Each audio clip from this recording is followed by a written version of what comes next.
Aquí da inicio el programa de opinión más influyente de la radio. Las emisoras Democracia M y XFM presentan la revista de opinión Democracia, con la conducción y dirección de Gonzalo Rosero.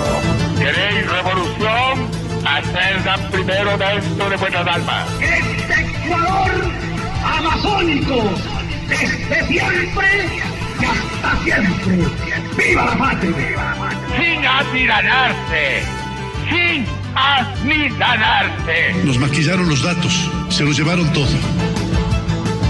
La revista de opinión Democracia, los temas realmente relevantes, analizados con la visión crítica del periodismo libre. Da inicio la revista de opinión Democracia, el programa en el que usted cree. Comenzamos. Gonzalo Rosero, credibilidad incuestionable.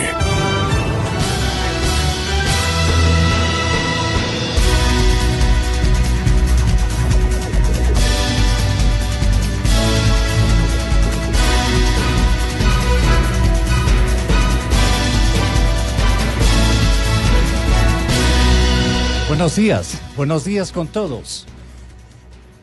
A ver, ¿con cuál reloj me voy a manejar? 6:47 minutos de la mañana. Un abrazo, un saludo cordial a todos ustedes. Que haya una buena semana de trabajo.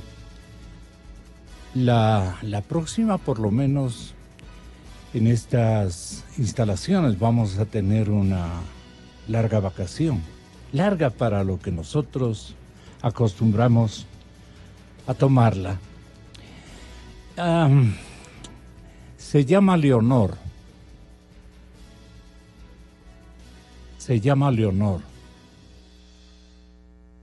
Acarició nuestra familia durante el largo trecho y creo que con la ayuda de todos ustedes puede volver a ejercitar ese gesto de emotividad de lo que un animalito, una perrita de nombre Leonor, miren ustedes, aristocrática, una bulldog muy bonita, se dejó cautivar por un perro de color negro, y no porque sea de color negro, sino por lo negro que nos dejó a todos. Esta perrita bulldog se ha perdido en el sector de La Morita. Dicen que es La Morita 2, en Tumbaco, efectivamente.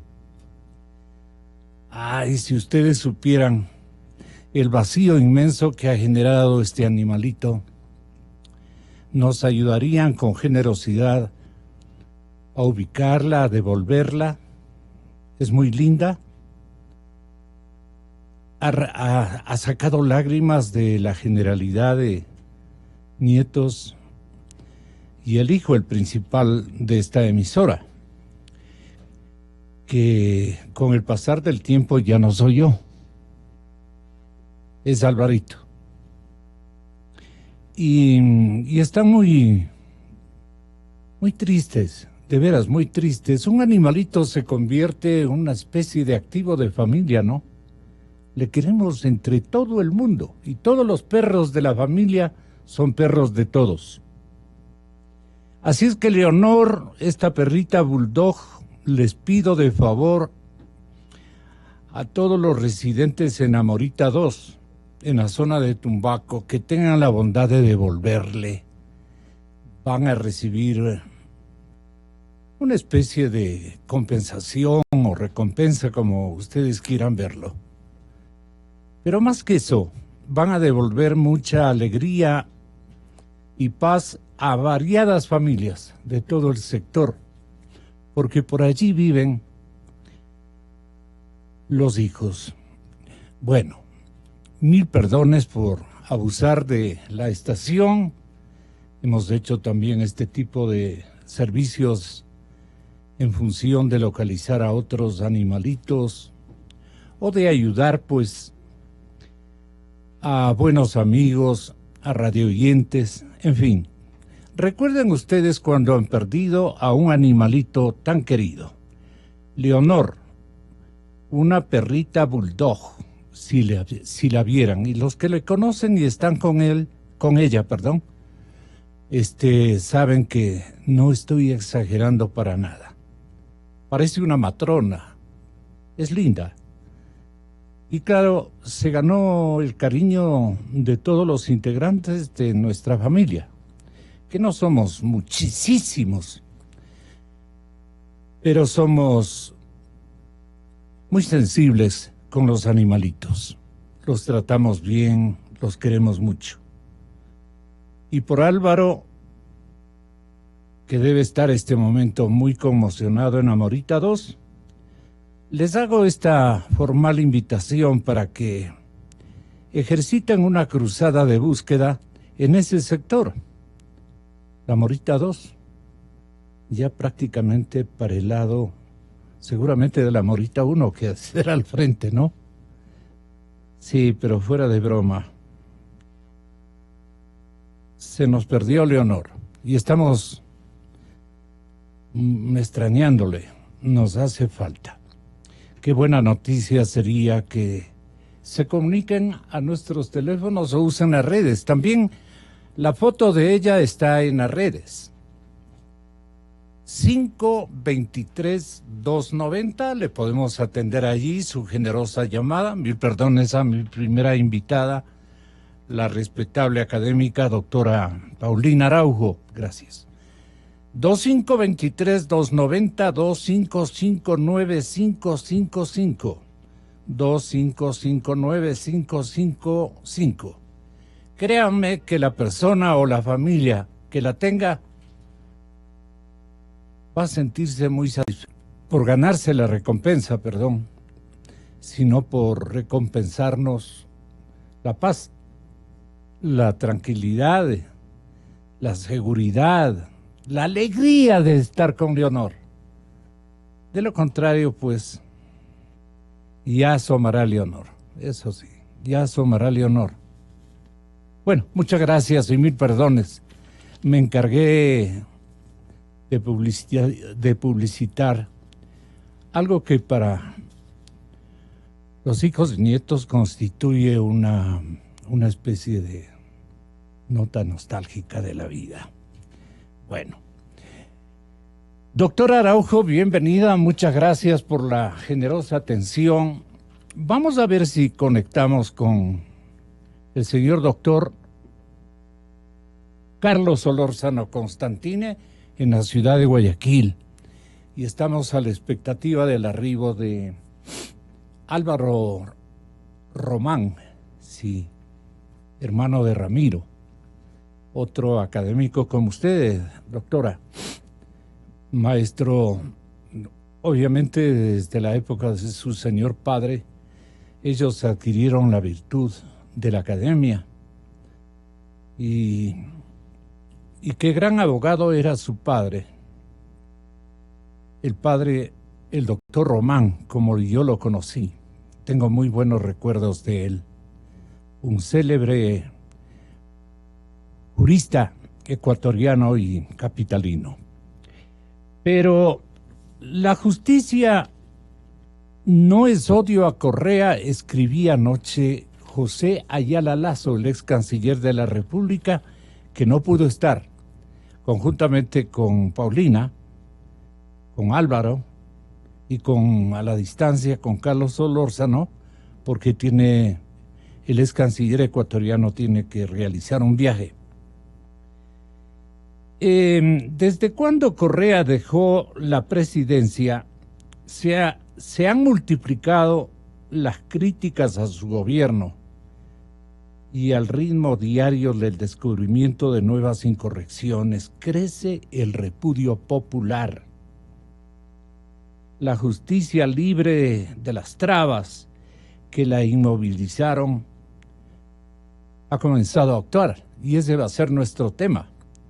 Decirle a la gente cuáles son los retos que tiene esta justicia un poquito más independiente, por lo menos para verla desenvolverse. Ya no tienen las dudas del correísmo, ya no tienen los peligros que encerraban los señores del Correato y más que todo sus súbditos. Insolente primero, incrédulo después, aterrorizado ahora. Correa ha ido reaccionando según las variaciones pasionales de su inestable temperamento. Estas son las frases que ha construido el ex canciller. Insolente primero, incrédulo después, aterrorizado ahora. Correa ha ido reaccionando según las variaciones pasionales de su temperamento inestable.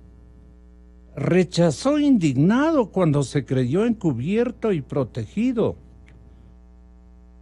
las acusaciones y amenazó con regresar al Ecuador a imponernos orden aquí. Sí, así lo dijo. Luego se declaró una víctima de una persecución política organizada por ineptos, dijo. Claro, regresó a ver a su ex compañero de papeleta, el señor presidente actual, el respetable presidente actual, en comparación a lo que tuvimos. Hay muchas personas respetables en el Ecuador. De eso doy cuenta muchísimo tiempo. He estado con ellos, trabajando por el Ecuador.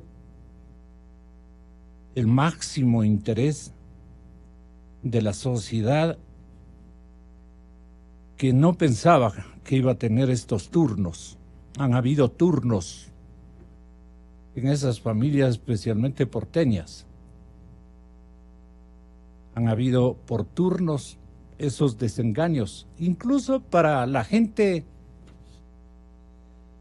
que construyó sueños con ellos, que abrigó momentos de felicidad, que buscaba progresar, que creyó más que todo en ellos. Le defraudaron. Y como todo cínico, se corrompieron. Y como todo extremo, se refugiaron largos trechos en el extranjero. Pero bueno, el ex canciller Ayala Lasso, persona a la que respetamos todos los ecuatorianos, la justicia ha venido de nuevo, dice, pero no es un odio a Correa, no ha venido por odiar a Correa. Ha venido para hacernos justicia. Paulina Araujo nos dirá cuáles son los retos que este momento, y lo mismo Carlos Solórzano Constantine. Señor doctor, saludemos a la dama en primer lugar y le saludamos con la dama desde aquí, la capital de la República. Expresidente de la Suprema, buenos días. Voy a ir primero. Buenos días, muy buenos días y muchas gracias por la entrevista. Aquí está Paulina Araujo, doctor, para decirnos lo que a ella le preocupa y los retos que debemos nosotros aceptar, afrontar para organizar la justicia como Dios manda. Entonces, ahí estamos. Paulina Araujo, doctorita, muchas gracias y muy buenos días. Gracias por estar aquí. Muy buenos días, don Gonzalo. Igual, un muy buen día para el doctor Solórzano y para todos quienes nos escuchan. Pues bien, a mi criterio, y tomando en cuenta lo que usted se ha permitido leer del criterio de que la justicia ya se está descorreizando y quizás podamos tener ya un poco más de confianza, yo no soy tan optimista. ¿Y por qué? Lamentablemente yo sigo percibiendo que en el Ecuador las autoridades de justicia se centran en un solo tema, nos distraen con el mismo. Es un solo caso que al parecer es el importante, que vemos que se siguen difiriendo audiencias. O sea, nadie más habla de un solo caso emblemático. Pero ahí yo me pregunto, ¿qué pasa con los demás casos? Tenemos gran cantidad de procesos que están esperando ser tramitados, incluidos aquellos vinculados con la corrupción, en donde ha habido un evidente abuso de dinero público. ¿Qué está pasando en esas causas? Nadie le da respuesta. Ahí sí no hay celeridad. Y del mismo modo, en las causas emblemáticas, nos han centrado para que debatamos, por ejemplo, en la prisión preventiva, si les sustituye, si el expresidente se debe presentar o no en el consulado del Ecuador en Bélgica.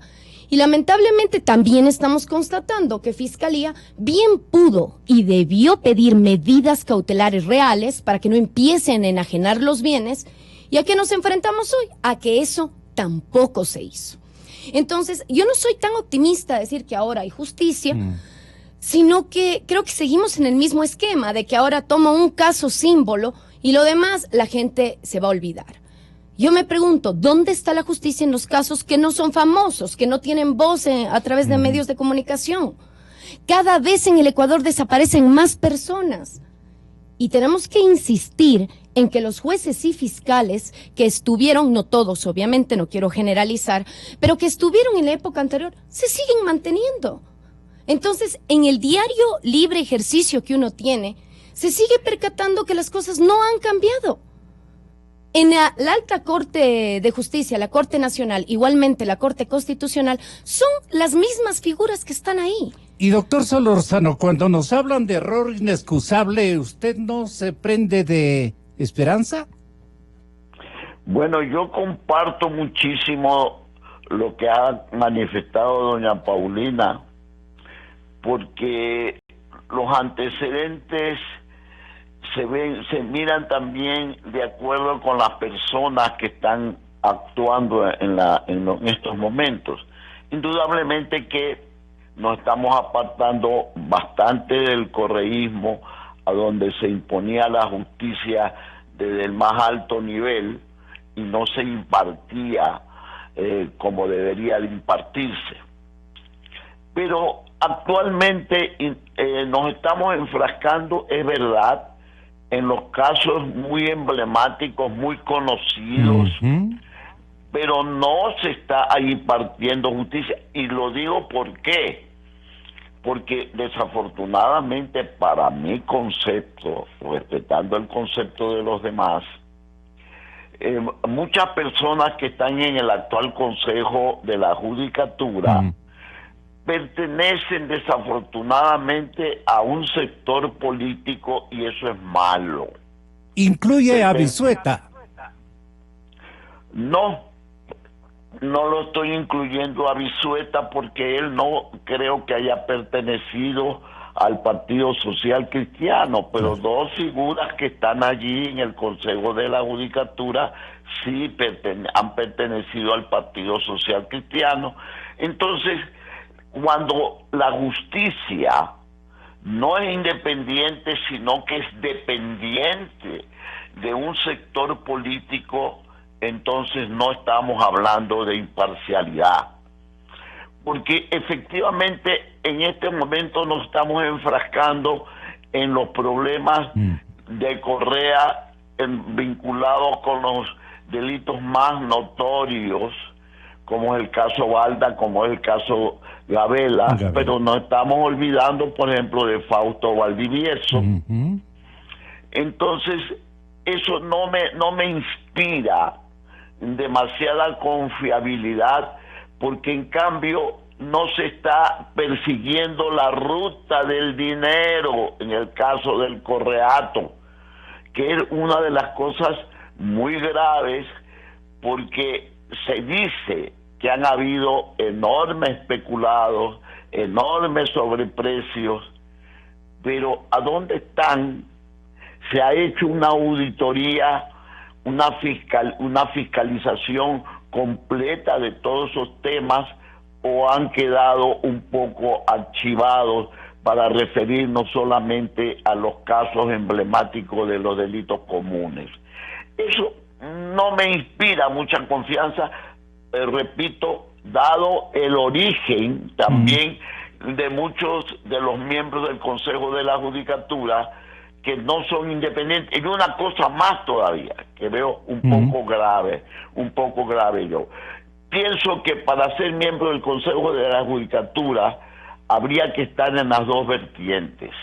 Había que estar en el libre ejercicio profesional y también en el ejercicio de la judicatura para conocer los dos sectores que tiene la función judicial.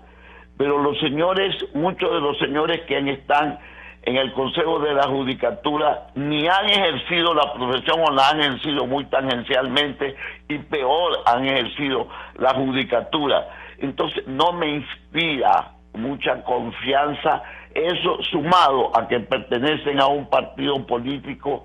Entonces pienso que ojalá me equivoque y no estemos otra vez en algo de lo mismo. Es decir, que perdimos el correísmo en la administración de justicia, pero caemos en otro sector político. Ojalá esté yo totalmente equivocado y actúen en otra forma los señores que tienen que orientar la administración de justicia.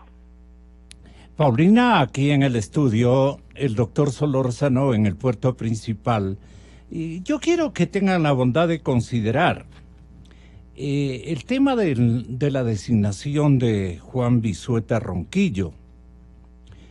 No le quiero dar fama, él ya la tiene y ha defendido causas que sonaban indefendibles y lo ha hecho con mucho acierto profesional.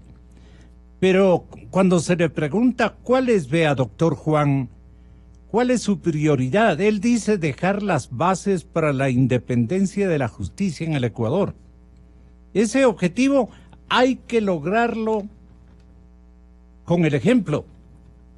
Y el ejemplo es, en primer lugar, que nunca más en el país se pueda generar presiones o intromisiones a través del Consejo de la Judicatura hacia los jueces. Buen dato, necesario, indispensable. Paulina, pero ¿qué va a pasar con los concursos suspendidos? Y ahí viene lo que contesta.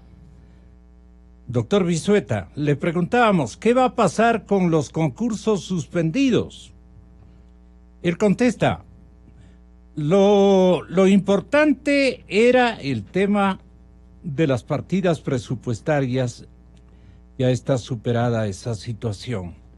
Nunca más procesos amañados, desprovistos de transparencia, que no se repitan aquellas situaciones en donde existía una especie de filtro desde la Secretaría Jurídica de la Presidencia, en el sentido de que serían designados los funcionarios con base en su bandera política y que eso de una u otra manera era el condicionante para poder designar a los jueces, pero también a los fiscales. Este es un consejo de la judicatura totalmente diferente en el sentido de que lo que va a primar son las calificaciones de las evaluaciones. Yo quisiera tenerlo al doctor Vizueta muy cerca para decirle, doctor, pero hay en este momento, y de parte de distinguidas abogadas y académicas de la República, suspicacias, o hay temores de que ustedes vuelvan al redil maligno y se dejen no engañar, sino presionar por los grupos de siempre. Si es la hora de la justicia, por ejemplo, en el caso Gabela, ¿qué está claro? Por ejemplo, en el caso Balda, también hay muchísimas cosas extremadamente claras. Entonces a los dos invitados les pregunto, ¿qué ocurrirá? Vamos primero con Balda. ¿Qué ocurrirá allí y qué ocurrirá en el caso Gabela? ¿Qué le dice, señor doctor Carlos Solórzano Constantine? Bueno, yo tengo la esperanza de que en el caso Valda, en el caso Gabela, se llegue hasta las consecuencias finales para establecer realmente la responsabilidad, caiga quien caiga. Pero lo que yo noto es que desde las más altas esferas de la Administración de Justicia no hay una orientación muy clara para que el pueblo ecuatoriano tenga confiabilidad en la Administración de Justicia. Ojalá no se envuelvan en dimes y diretes, en cuestiones circunstanciales y no de fondo, y se llegue realmente a que la justicia brille. No nos envolvamos en declaraciones por aquí, declaraciones por allá, actuaciones judiciales por aquí, actuaciones judiciales por allá, y quedemos en la nada o quedemos esperando que venga otro escándalo para que tape el anterior. Ojalá se ajusten los pantalones, pero el problema es que la Administración de Justicia tiene a los mismos elementos que tuvo el correísmo o el correato. Yo no veo cambios porque no se han cambiado las estructuras de la función judicial. Sigue lo mismo de lo mismo. Siguen los mismos fiscales, siguen los mismos jueces. No se ha revisado realmente la actuación de los jueces, porque la actuación que se fían es solamente en la producción. Si un juez ha hecho muchas sentencias, ha dictado muchos autos, entonces es un gran juez.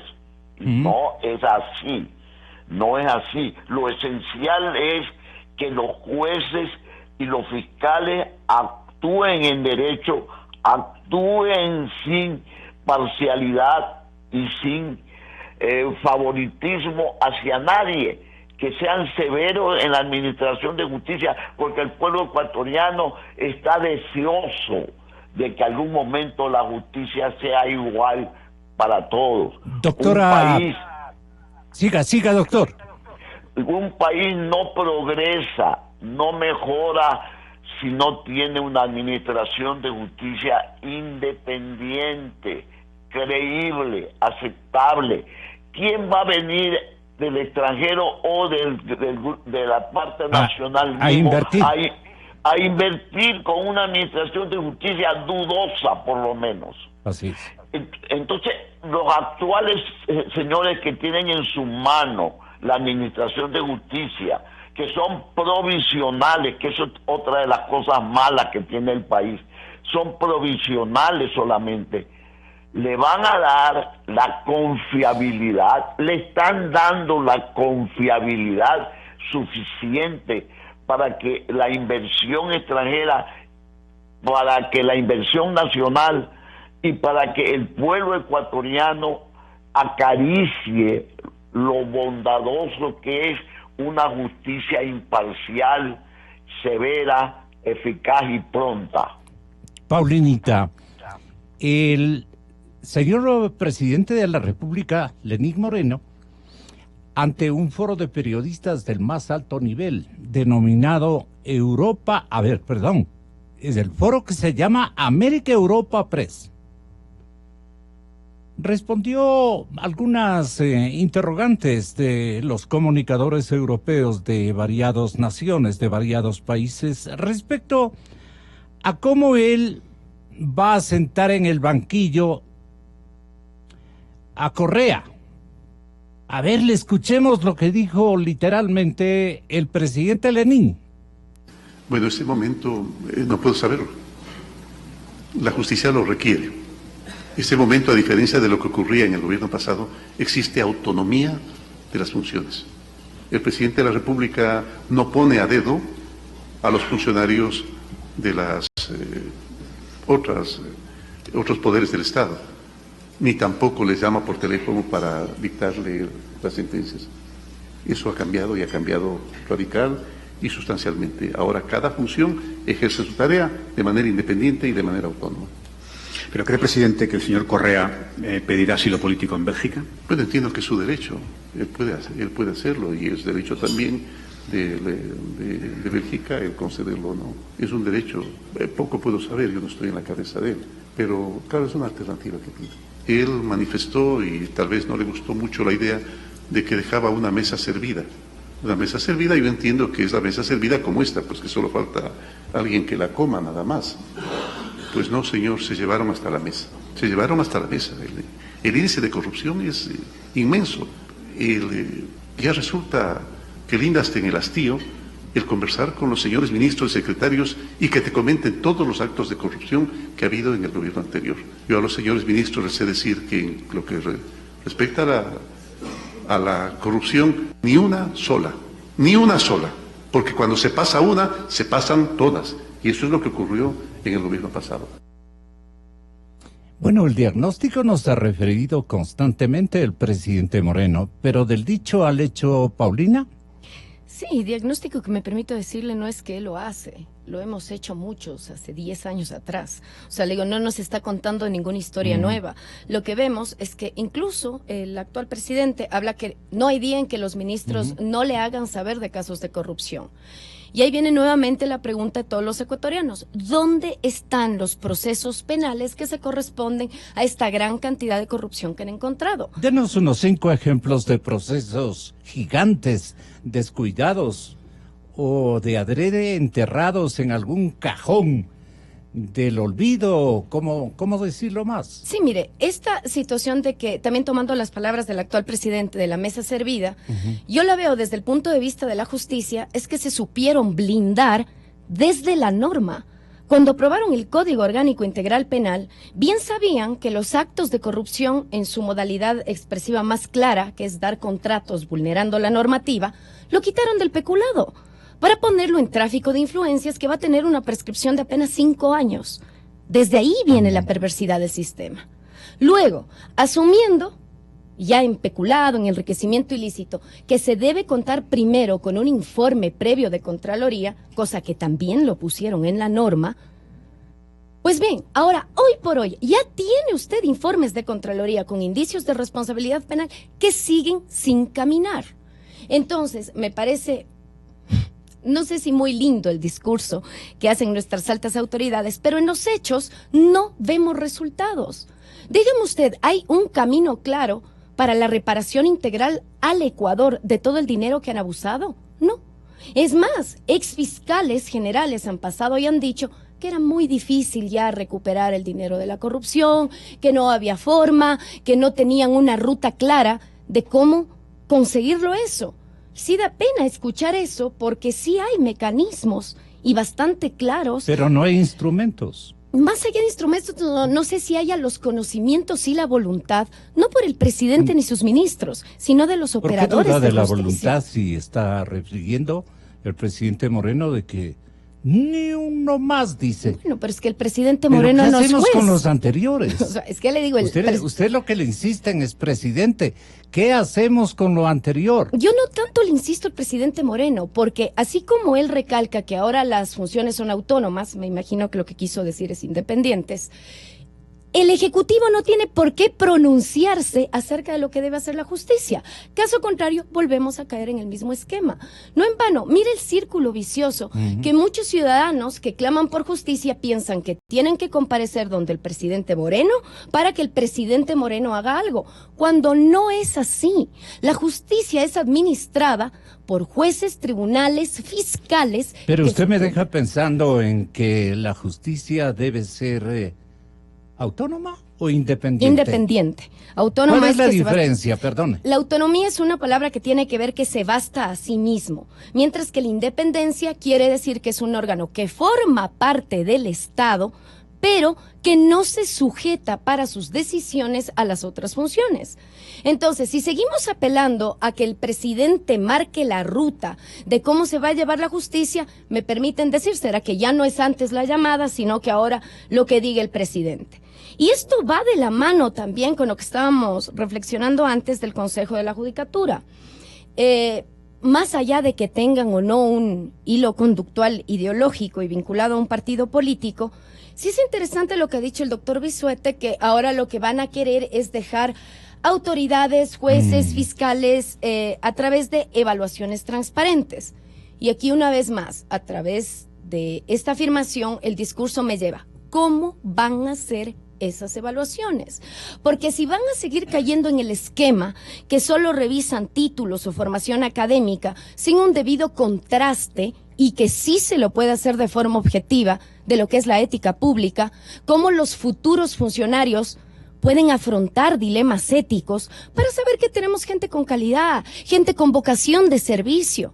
Caso contrario, una vez más llegaremos a que la justicia se mida en meras estadísticas, en meros discursos, e insisto, en esta mediatización de centrarnos en 2 o 3 causas actualmente y que la gente piense que por esas 3 causas se administra justicia, cuando justicia le están esperando millones de ecuatorianos que están litigando ante los tribunales. Doctor Álvaro Román, bienvenido a la cadena de democracia. Usted sabe que esta es su casa, doctor. Muchas gracias por... Pido 1000 disculpas por la atraso. No, tranquilo. Le preguntaron a Juan Bisueta en horas anteriores, oye doctor, ¿y qué va a pasar con casos de jueces suspendidos como el que dispuso o la que dispuso la libertad de Iván Espinel? Veamos lo que él responde. Dice, no puedo anticiparme puesto que por ser director general en algún momento puede ocurrir que esta resolución del director distrital en Guayas llegue a mis manos. No podemos emitir un pronunciamiento previo.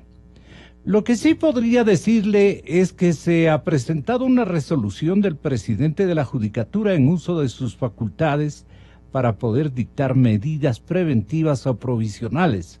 Y esa medida es relacionada con el hecho de impedir que este proceso siga en manos de una jueza que ha presentada por la directora de la Unidad de Análisis Financiero Económico ha dejado en evidencia algunas irregularidades.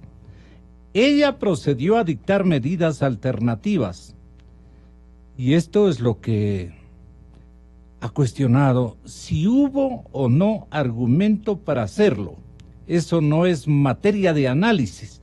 Un poquito complicado la forma como le ha escuchado el colega Javier González, pero esto le respondió no con tanta claridad y contundencia el doctor Bisueta. ¿Usted cree, Álvaro, que el doctor Bisueta está complicado en este cargo por todo lo anterior? A ver, yo parto siempre de una reflexión. El gran problema de la justicia ha sido la forma de elección de los jueces.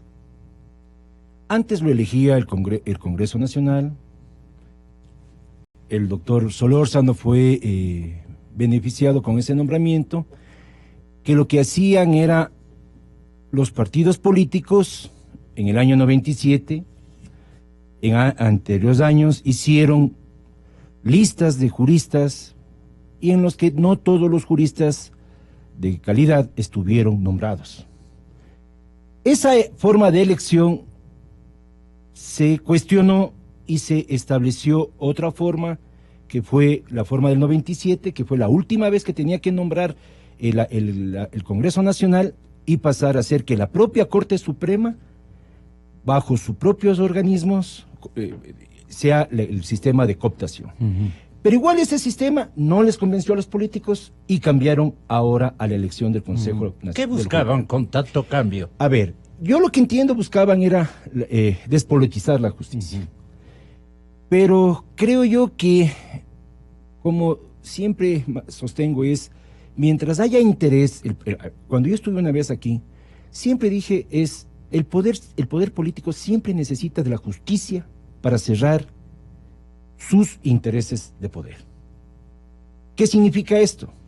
Si yo dejo que la justicia camine independientemente, me va a afectar en mis decisiones de poder. Los actos administrativos, los contratos, las cuestiones de corrupción no están controlables. Entonces, siempre, es decir, si usted ve en el año... O sea, ¿se legisla para la impunidad? es que si usted ve la Corte Suprema, por ejemplo, si nosotros solo hemos ido cambiando de dueño nada más. Es decir, ¿qué significa esto? Antes era el dueño de la justicia durante más de 30 años, y por eso el doctor Solórzano tuvo que salir, era León Febres Cordero. León Febres Cordero en todos esos 30 años manejó la sala penal, ¿no? La Corte Constitucional, y es decir, no teníamos justicia, sino intereses, como decía el doctor Solórzano, intereses de un partido político. Después cambiamos a otro dueño. ¿Cuál era? Rafael Correa. Es decir, la justicia siempre ha estado sometida y no debemos olvidarnos de eso. Pero quienes liberan a la justicia es justamente los jueces. Pero en los jueces, ¿en qué sentido? No dejándose llamar, porque ahí viene la cuestión ética. La cuestión de que yo no dependo del nombramiento de nadie, y si alguien me designó en el momento que yo me posesiono de juez, nadie puede influir en mí sobre las decisiones de justicia. Cuando uno ve... fueron dos socialcristianos de renombre los que ordenaban y llamaban a los jueces a las salas por coincidencia de militancia social cristiana. Así es. Porque eso fue incluso el gatito de Correa. Es que así pasaba. Porque era parte de... Si nosotros sabemos, era el ingeniero Javier Neira, que era... no. Eso en la época de Febres Cordero, dice usted. Ahora, en el asunto esto es lo que quiero explicar, y quiero que en el contexto se me entienda. Entonces, claro, ¿cuál es el gran problema? En la Constitución del año 97... Nos deja huérfanos sin conocer el otro en el turno de Correa. Ese no sé. ¿Quién es el que manejaba los teléfonos desde el Palacio Presidencial? Bueno, usted ya era más evidente que usted lo conoce, y bueno. Entonces, ¿cuál es el asunto? ¿Qué pasó en la Constitución del 97? Se designa y se crea el Consejo de la Judicatura. Este Consejo de la Judicatura estaba sometido a la Corte Suprema. ¿Sí? A la Corte Suprema. Solo hacía ¿qué?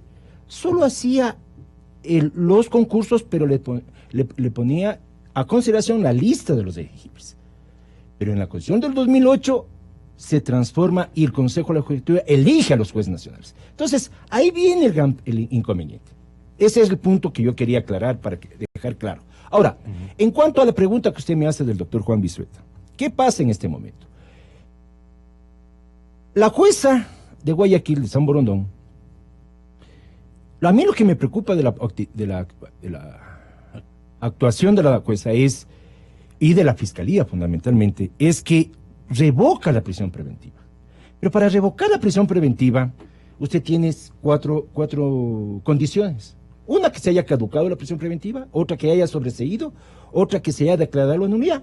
Y la más importante, que es la que yo creo que se sustentó, es que se desvanecieron los elementos de convicción, ¿sí? Que se ordenaron. Entonces, esa es la preocupación. A ver, las tres condiciones anteriores que le nombré, no... Pero se desvanecieron con billete, pues. No, porque aquí mencionaron... A ver, no podría decir eso. Cantidad de invitados. A ver, sí, yo no puedo... Mencionaron que le han pagado a esa jueza, que se ve claramente que le pagan a la jueza para tomar esa decisión. A ver, entonces, ahí la preocupación de la doctora Diana Salazar, ¿cuál es? De la doctora Diana Salazar es justamente que el rato que le mandan, revoca la prisión, la doctora en el que dicta una medida alternativa, no se llama sustitución, porque, claro, pero utiliza la figura del artículo 536 del Código Orgánico Electoral Penal, que dice, se sustituirá la prisión preventiva. Pero no se puede. ¿Por qué? Porque es un delito como más o menos son $150,000, está con una pena de 10 a 13 años. En ese artículo se dice que no se puede sustituir por un delito mayor de 5 años. Entonces, esa es la preocupación de la doctora Diana Salazar, y por eso le hace una llamada al presidente del Consejo de la Judicatura, y el presidente del Consejo de la Judicatura, dentro de sus competencias, y por eso afirma el doctor Vizueta, dice, dentro de sus competencias lo puede hacer, porque esta figura de la suspensión, o de la medida cautelar de suspensión, está puesta desde el año 98, no es reciente, no es puesta por el Código Orgánico actual, está desde el 98, cuando los presidentes de la Corte Suprema, que eran los presidentes natos del Consejo de la Judicatura, lo hacían, el doctor Armando Bermeo, el doctor Jaime Velasco, todos los hacían. Es decir, esta figura no es nueva, no es que es... ahora, que a veces se abusa, pues, exactamente, ahí sí, ese es lo que hay que criticar. Pero en ese momento es ¿Para qué la crearon? Pensando mal. Lo que dice el doctor Bisueta. El doctor Bisueta justamente dice, se crea justamente para separar al juez, es una medida cautelar de suspensión, decirle, a ver, usted no siga conociendo la causa, ¿sí? Y hagamos esto. Por delicadeza. Por delicadeza, claro, por delicadeza. Ahora, si nosotros lo usamos perversamente, claro, la figura puede caer en corrupción, ¿no? Entonces, desde esa visión, el doctor Bisueta, claro, trata de justificar una medida en un caso que ya 2 semanas antes, acuérdese Gonzalo, ya le sustituyeron la prisión preventiva en el caso de peculado. Pero lo que hay que caer en cuenta, Gonzalo, nosotros los que nos dedicamos al campo penal, cuando vemos esas medidas y una semana dictan eso, y que el fiscal salga y diga, es que nosotros le dejamos a la decisión del juez, es decir, no se opuso, ya nos crea suspicacias, ¿no? Y después de 2 semanas viene el otro, es decir, esto ya estuvo para el ministro del presidente Moreno, que es este señor, ¿cómo se llama? El exministro Espinel, Iván Espinel, ya estaba fabricado el camino para sacarlo de la cárcel.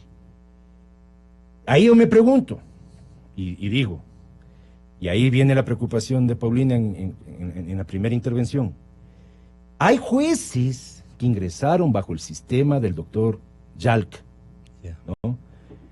En base a cuestiones que no están muy claros los concursos.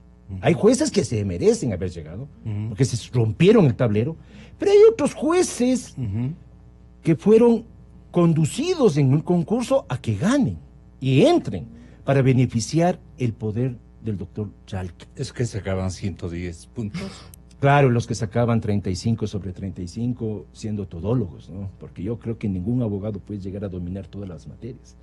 Y es decir, no tienen ni rubor de decir, saqué 35 sobre 35, solo se dedicaron a derecho administrativo, sin haber practicado penal, civil, constitucional, y sacan 35. Entonces, claro, los abogados que somos, nos conocemos entre nosotros. Pero eran buenos para obedecer.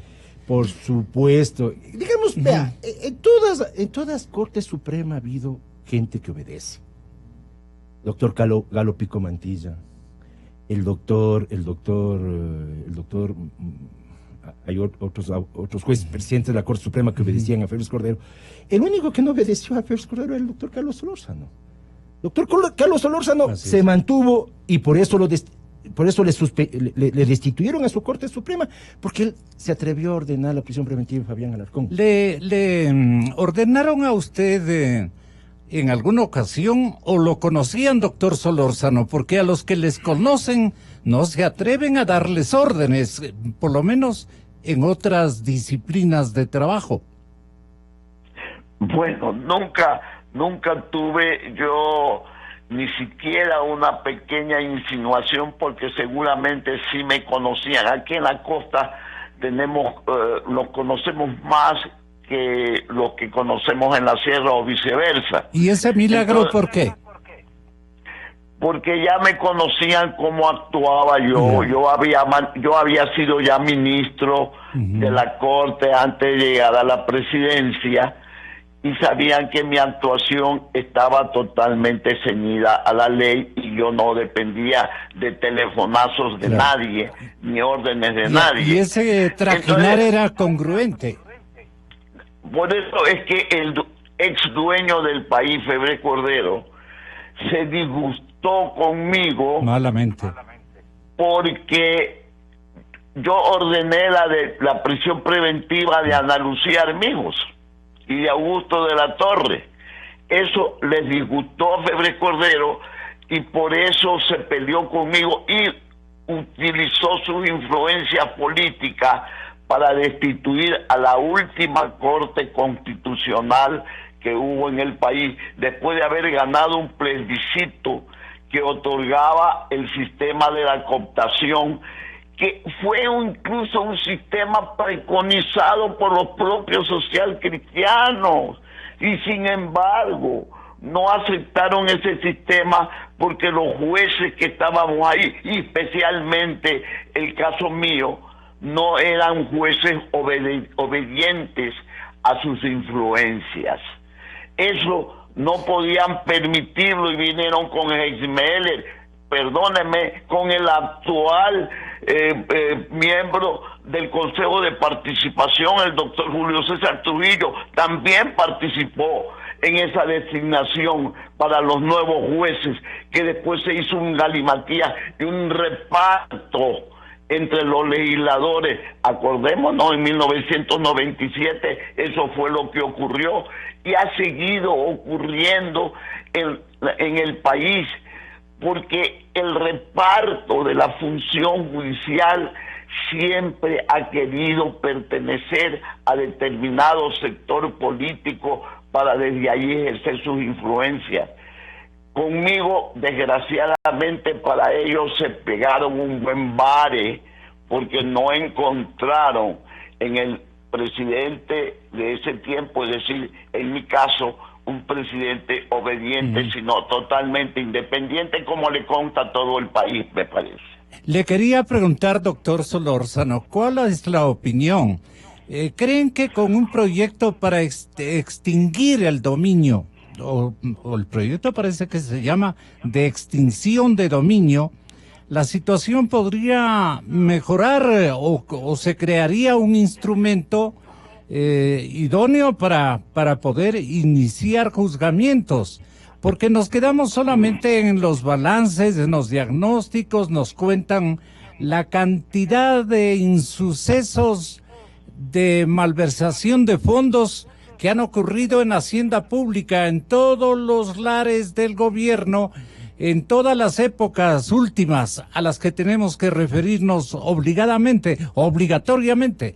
Entonces, ¿cómo le parece a usted, doctor, aquello?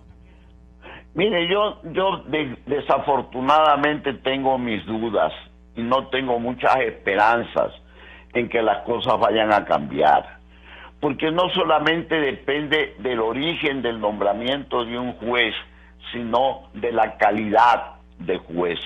Lo que tienen que averiguar para nombrar los jueces o los nuevos jueces que tengan que nombrar, o los fiscales, no es ver el currículum, porque el currículum, decía alguien, es ser un buen archivador. Tener un buen currículum es saber archivar documentos. No se trata de eso, se trata de la persona, de sus antecedentes. Hay que averiguar sus antecedentes, porque nadie es desconocido. ¿Qué actuación tuvo, ya sea en el ejercicio profesional libre o ya sea en la misma judicatura? ¿Cuál fue su actuación? Si fue correcta, honesta, entonces para que siga. Pero yo no tengo esperanza que eso ocurra, porque ya tenemos más de un año de hablar y seguir hablando sobre los grandes especulados que han existido en el Ecuador en el tiempo de Correa, y hasta ahora yo no veo grandes cosas o grandes avances en ese camino. Y a lo mejor volvemos a hablar después de un año o de 2 años y seguimos dándole la vuelta al mismo tema, porque nada nuevo se ha realizado en ese camino. ¿A dónde está todo el dinero robado? Se lo puede rescatar, aunque sea una parte de eso. Se puede aplicar los principios de justicia a los que le han robado al Estado ecuatoriano. ¿Va a haber justicia en ese aspecto? Yo tengo muchas dudas de que eso ocurra, porque no veo ningún camino, ningún antecedente, ninguna excavación, ningún trabajo realizado para ese fin. Por eso tengo muchas dudas. Y por eso yo le preguntaba respecto de esta iniciativa, que la veo que la repiten y repiten y repitan en todo escenario académico, de gremios de profesionales del derecho o simplemente en los medios de comunicación colectiva. Esto que dan en llamar ustedes, esta figura que mandó incluso la señora presidenta de la Asamblea Nacional. La señora presidenta de la Asamblea Nacional dijo, con esto yo me quedo premiada con un 10 sobre 10. No, pero no pasa, pues. Solamente se enuncian las cosas y nada más que eso. Yo me refería a que nada es gratis. Y estas palabras la usó el doctor Gonzalo Realpe el día viernes, compañeros. El día viernes estuvo aquí con Gonzalo Realpe y dijo que la jueza Paola Dávila no actuó gratis al revocar la prisión al exministro Iván Espinel. Escuchan ustedes, no es que es maldad mía. Que no somos niños los ecuatorianos. Evidentemente esa jueza del Guayas no actuó gratis. Es decir, no vamos a decir que aplicó el derecho. Claro. Someterse y dictar un auto de revocatoria de prisión preventiva en un caso tan peligroso, con una persona acusada de peculado, acusada de otro delito, no va a ser una jueza de lo penal, no es gratis lo que hizo, pues, porque está corriendo riesgo lo que está pasando. La opinión pública va a decir, ¿cómo así le pone a este señor en libertad? Le pagaron por esta libertad, es lo que usted quiere hacernos entender. Bueno, yo no puedo dar a entender, pero no la hizo gratis. Es decir, lo que hizo la jueza tiene que haber tenido su recompensa. ¿Cuál sería la recompensa? Solo ella y el señor y Espinel, no señor, y Espinel lo saben. El señor Espinel y la jueza lo saben, dice. Paulina Araujo, tenga la bondad, pero disimulan con esta ley de extinción de dominio. ¿Por qué no progresa esta ley? ¿Y qué de bueno nos trae esta ley? A los ecuatorianos que nos suena bonito el nombre, extinción de dominio. ¿En qué consiste, doctora Paulina? Explíquele a la audiencia y vea que yo no estaba mintiendo. El doctor Gonzalo Realpe dice, esa jueza cogió algún premio. A ver, vamos primero con la ley de extinción de dominio. No es nada nuevo, no es ninguna novedad que nos han traído las autoridades actuales, porque ya hubo un proyecto de ley de extinción de dominio que fue presentada en la época en la que Washington Pesantes era fiscal general. O sea, estamos hablando ya muchos años, claro. Sin embargo, siempre encontró... ¿Y le apoyó el Carlitos Polit? La verdad es que cuando fue presentada fue a la Asamblea Nacional, no se la trató, pero partía del mismo esquema. De que cuando ahí, Paulina, hay que recordar esto. Álvaro Román. Discúlpeme que les interrumpa, claro. para dar mayores elementos. Agilidad, además. Y además, a ver, ¿qué contenía esa ley? María Paula Romo era presidenta de la Comisión de Justicia, pero el asunto era gravísimo porque... ¿En la Asamblea? En la Asamblea. En la de... En la del año, en la convencional. Sí, aquí en Quito. Aquí en Quito, ya. Entonces, él era presidente de la Comisión de Justicia y justamente la ley esa del doctor Pesantes era que el fiscal declare la extinción de dominio. Eso era lo grave, ¿no? Entonces no era un juez, entonces por eso María Paula se opuso, ¿no? Ese era el datito que quería dar. Sí, y más que todo, también encontró mucha crítica, y yo la encontré fundada, en el que nosotros tenemos un derecho fundamental, que es la presunción de inocencia. Y mientras no se establezca que una persona fue responsable de un delito, usted no podría entrar a sancionar.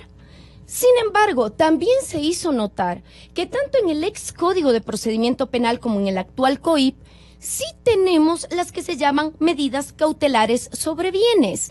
Es decir, sí se puede al día de hoy a alguien que le están procesando por corrupción retenerle los bienes, incautarle, congelarles las cuentas. Claro que se puede, pero usted ve, y así lo iniciamos la entrevista de esta mañana, no les da la gana a los fiscales pedirla ni a los jueces dictarla.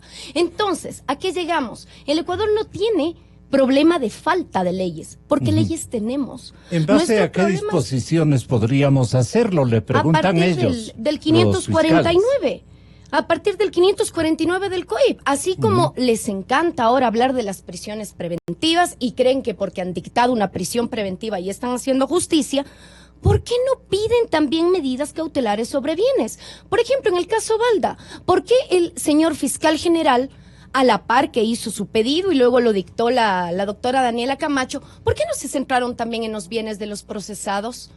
O sea, ahí viene mi pregunta. Leyes tenemos, pero no hay una aplicación adecuada, ni tampoco una aplicación que podemos decir es equitativa para todos. Y ahí podemos aterrizar en lo que también hemos estado hablando, de la sustitución de la prisión preventiva en el caso del lavado de activos del exministro Spinell.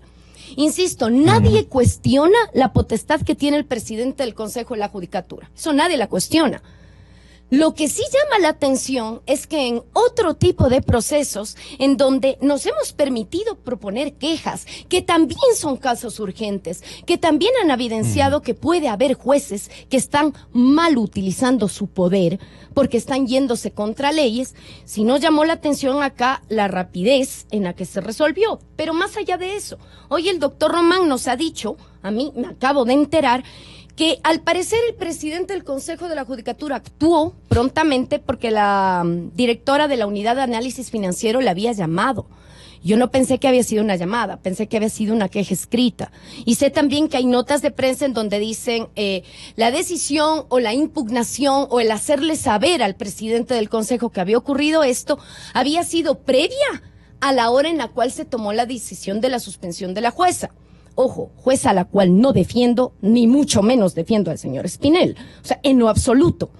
Pero a lo que vamos nuevamente, sea en los juicios como tales o la potestad disciplinaria que estamos viendo, ¿por qué solo en ciertos casos se ejecutan ciertos poderes y en los otros no?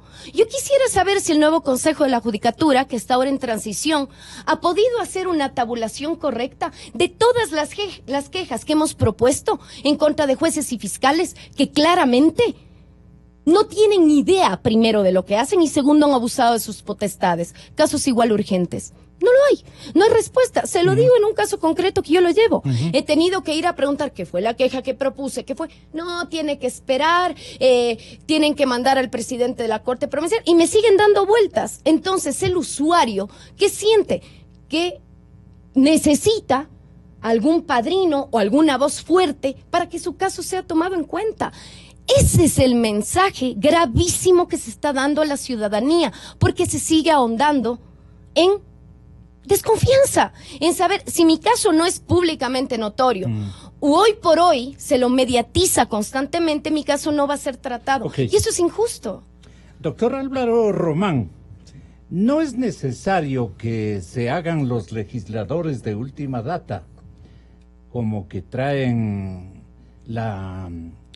el milagro de disponer una legislación como para cumplir el artículo ya escrito hace rato, cuando se redactó el COI.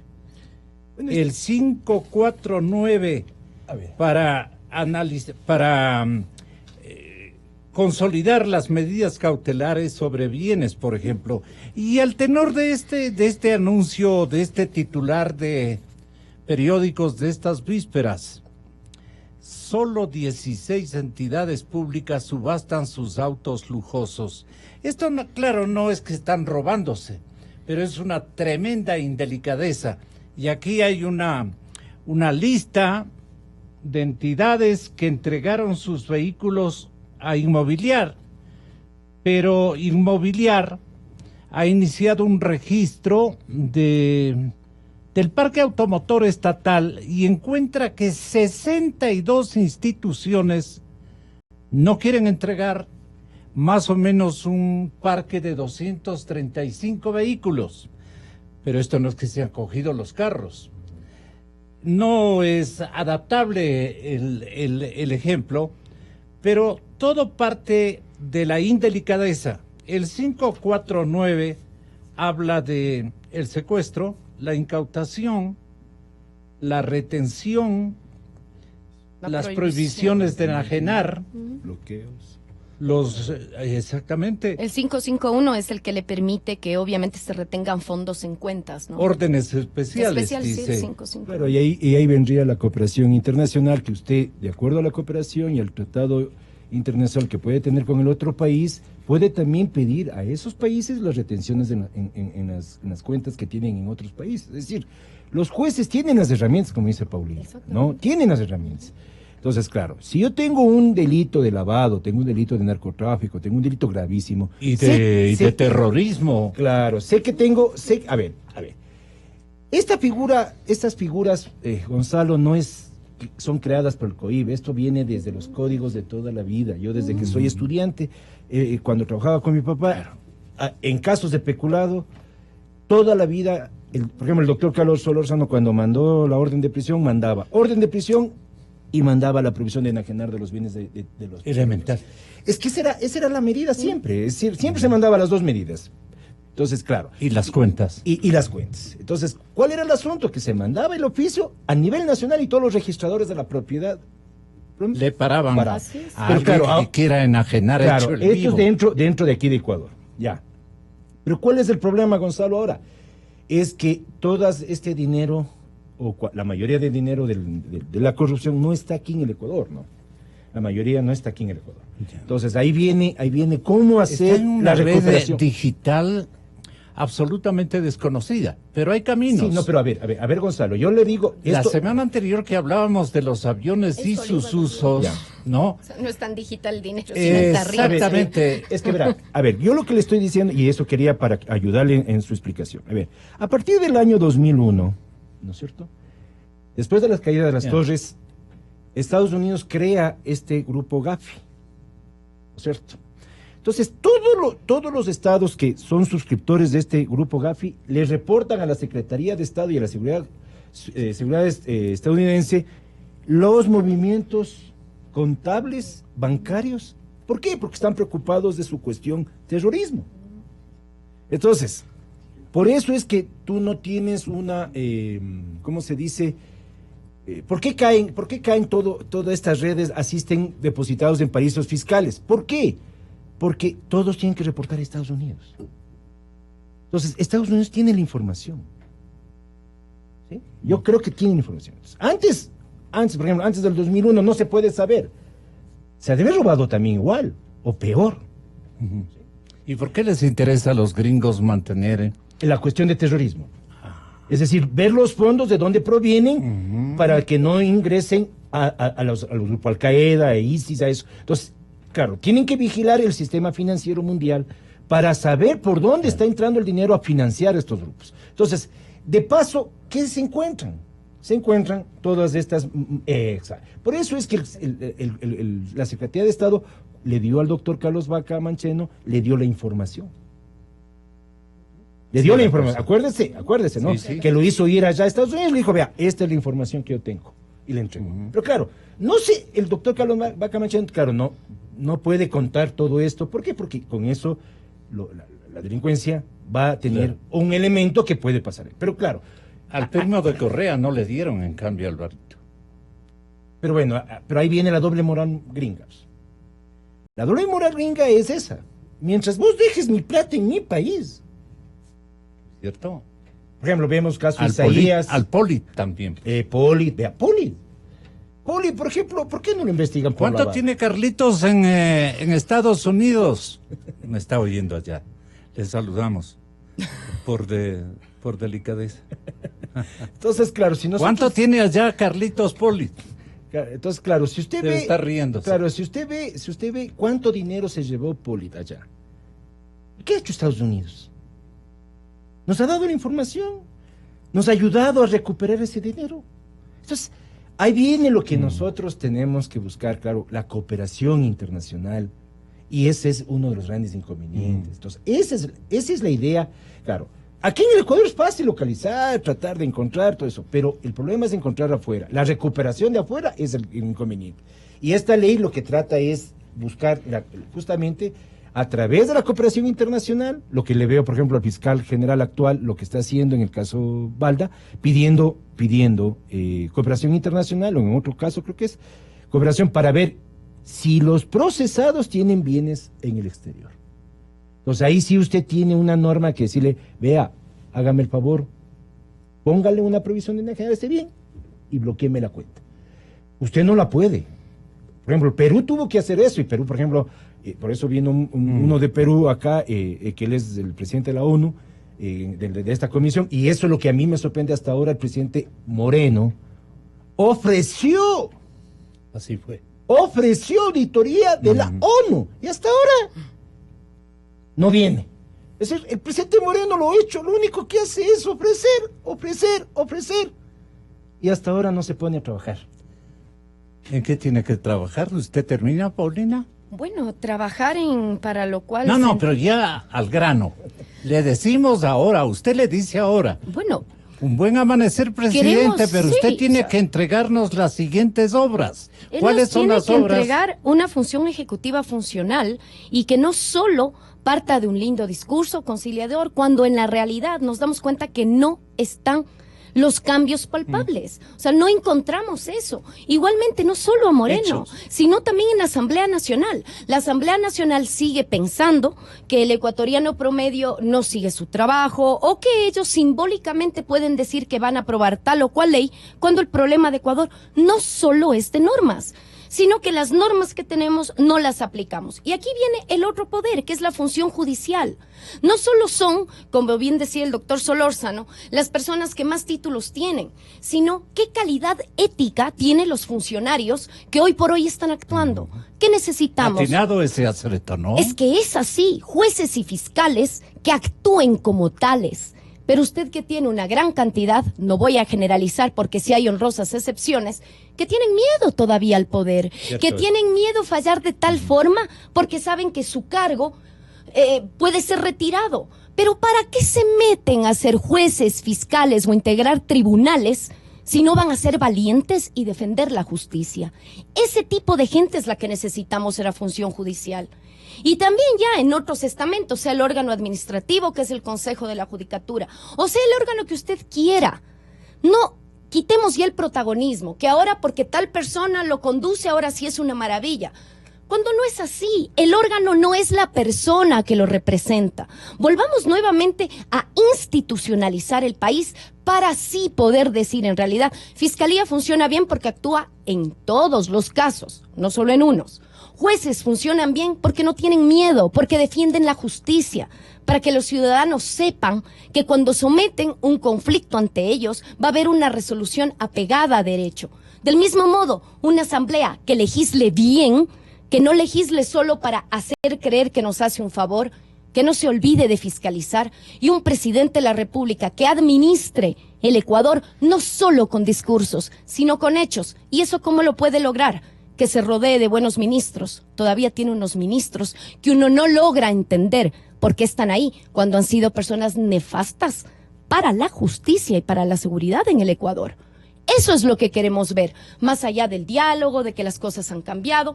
Cuando hemos reflexionado hoy, las cosas quizás cambiaron de dueño, pero no una realidad. Que queremos todos los ecuatorianos, se privilegie el bien común, no el bien ahora de otro sector privilegiado.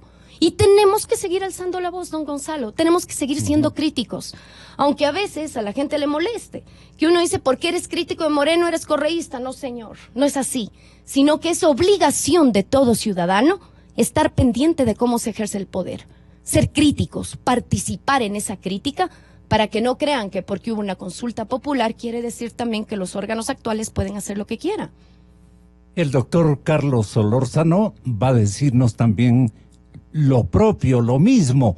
Usted ha sido contundente para expresar que la justicia tiene que actuar y no solamente delirar. Adelante, doctor. Sí, y yo estoy muy de acuerdo con lo que se está estableciendo hasta este momento por parte de los panelistas, de los ilustres panelistas. Pero mi pregunta es también, ¿por qué se nombra provisionalmente un Consejo de la Judicatura cuya provisionalidad va a durar 8 meses? ¿Cómo pueden planificar a futuro una buena función judicial si saben que son provisionales? ¿Por qué no se convocó a concurso de inmediato para ese famoso Consejo de la Judicatura y no como ahora que se lo nombró solamente a través del criterio de los miembros del Consejo de Participación, pero no se estableció un concurso, no se establecieron criterios para su nombramiento provisional. Lo provisional siempre está en contra de las medidas que se tienen que hacer a largo y mediano plazo. Otra de las cosas que también a mí me queda en la duda, ¿por qué el Consejo de la Judicatura actual, que suspendió a la jueza en el caso Espinel, no presentaron una queja o presentaron una denuncia a uno de los fiscales para que investigue por qué la jueza actuó de esa manera y no actuó como debió?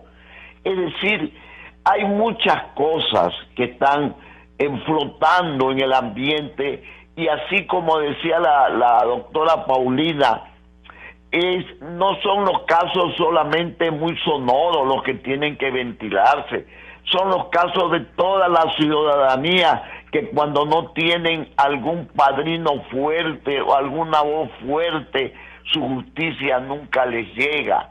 Eso es lo malo y es el sabor amargo que tiene el ciudadano ecuatoriano, y por eso no cree en estos cambios cosméticos que permanentemente se hacen en el Ecuador para hacernos olvidar de lo fundamental, de que la justicia tiene que llegar a todas las personas, sean encumbradas o no sean encumbradas.